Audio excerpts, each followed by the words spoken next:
আসসালামু আলাইকুম। প্লিজ সবার কাছে প্রথমে অনুরোধ করে নিই, আজকে ভিডিওটা দয়া করে কেউ স্কিপ করবেন না। আমি যে কথাগুলো বলি প্লিজ দয়া করে কথাগুলো একটু শুনবেন। তো আমি হঠাৎ ম্যাডামের খাদ্যামেরে নিয়ে ব্যাংকে চলে আসলাম 31শে ডিসেম্বর। তো 31শে ডিসেম্বর সম্ভবত অনেকের বেতন পেয়ে গেছে। তো যারা কোম্পানিতে কাজ করে অলমোস্ট অনেকে পেয়ে গেছে, এবং যে অনেকে বেতন পাওয়ার সাথে সাথে দেখেন ব্যাংকে চলে আসছে টাকা পাঠানোর জন্য, সাথে সাথে একটা সেকেন্ডও দেরি নেই।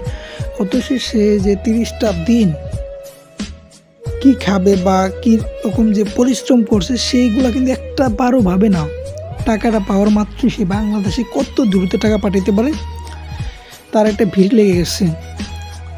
তো পরে আমি একটা কথাই বলবো, যারা প্রবাসীর ফ্যামিলি আছেন বাংলাদেশে, যারা ভিডিওটা আজকে দেখতেছেন, প্লিজ সবার কাছে অনুরোধ থাকবো, কোনো প্রবাসীর মনে কষ্ট দিবেন না। জানেন না আসলে খুব কান্না পাইতেছে আসলে দেখে, বুঝছেন?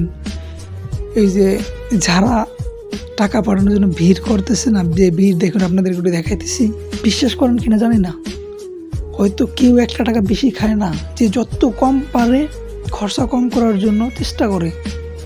না খেয়ে সবাই কিন্তু বাংলাদেশে টাকা পাঠানোর জন্য চেষ্টা করে সব সময়। দেখুন বেতনটা পাওয়ার মাত্রই চলে আসে ব্যাংকে, বাংলাদেশে টাকা পাঠাবে কত দ্রুত। তো সবার কাছে আমার বিনীত অনুরোধ থাকবে, কোনো প্রবাসীর সাথে আসলে কেউ কোনো রকম বেইমানি করবেন না।